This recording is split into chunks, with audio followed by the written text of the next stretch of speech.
The All-State Playoff Predictor gives the Wolverines a 97% chance to get in if they win and a 75% chance if they lose. Meanwhile, the Buckeyes would still have an 87% chance to get in with a loss Saturday at the Shoe. And you see there, 99% chance with a win.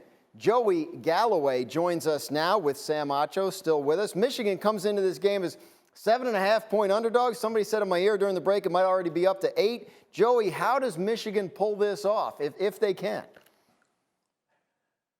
Well, they have to run the ball, number one. And I'm not sure about the health of Blake Corum. I'm not sure Donovan Edwards will be playing. But they need one of those two guys to play in this game if they're going to have a chance to win. And not because they just have to run over the defense of Ohio State, but because their offense comes from their ability to run the ball. J.J. McCarthy, the play action passes, all those come because Blake Corum has been so good this year running the football. And if they can't do that, I'm not sure they can win this game.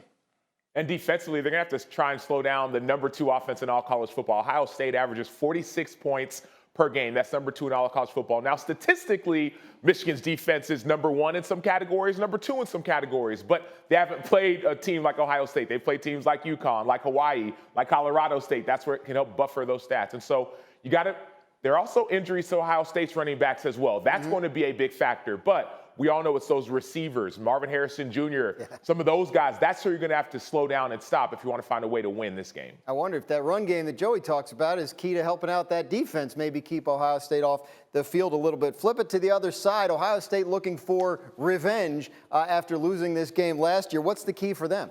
It's going to be that offense. And think about it. Michigan hasn't beat Ohio State in Columbus since November 18th, year 2000. C.J. Stroud, the quarterback for Ohio State, wasn't even born. And so it's going to be sticking to their offense, and obviously Jim Knowles, the new defensive coordinator, shutting down the run. Ohio State has to shut down the run of Michigan, and then offensively they have to be what they've been all season long, minus the Northwestern game. You have to be explosive on offense, not just passing the ball, running it as well. So you have to be dynamic offensively, and then defensively make Michigan pass the rock.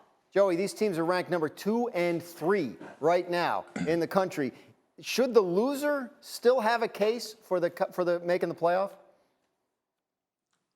If Ohio State loses this game, they'll still be in the conversation, but they're going to need some help. They're going to need Clemson to lose, they're going to need USC to lose, and that will make their path a whole lot easier because they played Notre Dame the first game of the season, which is looking like a much better win now than it did midway through the season when Notre Dame took some tough losses.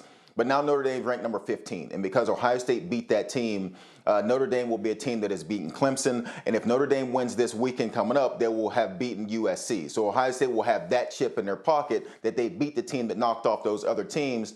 Whereas Acho just mentioned, the teams that Michigan played before they got into the Big Ten schedule, which is Hawaii, Colorado State, UConn might be the best out of those 3 teams.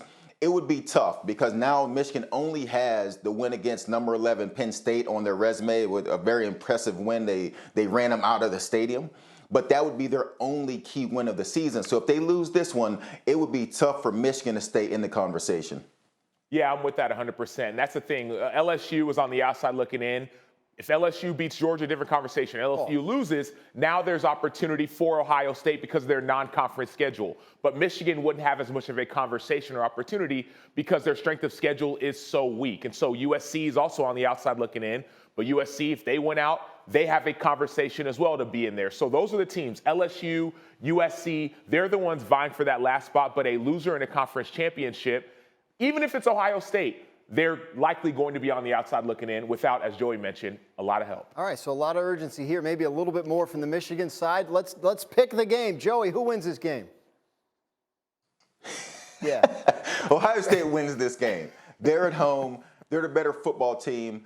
And it would be unfortunate, honestly, if Blake Corum doesn't get a chance to play because he's had a terrific season with the 1,400 yards, 18 touchdowns. You would hate to see a team come into this type of game and not be fully loaded. So I hope that Blake Corum does get a chance to play in this game, but I believe the Buckeyes win. Joey, why did you laugh when they asked you who wins the game? What was the laugh about? He's not going to pick Michigan. Well, Acho, as you know, and I've sat in studio with you when Texas has a big game. And you know, even though we do this for a living now as our jobs and we try to stay neutral, it's impossible in the rivalry games. Ohio State wins this game. I would pick them if they weren't ranked and Michigan was ranked number 3. Ohio State wins. That's all I can say. Yeah, and I'm with you. I mean, the question is going to come down to, I believe, will Michigan be able to pass the ball? And so far they haven't. J.J. McCarthy's ranked 84th when it comes to passing yards, the Michigan quarterback. They have to rely on their running game. Ohio State doesn't. Even if Mayan Williams is injured or Travion Henderson is injured, they've got young guys who can play as well. And even if those running backs are hurt, get it to the receivers. So offensively, I think Ohio State is too much of a powerhouse. And Joey went there, so I think I'm gonna pick him too. There you go. He's not here. You know, you can safely pick the other team if you want. Thank you for watching ESPN on YouTube. For live streaming sports and premium content, subscribe to ESPN+.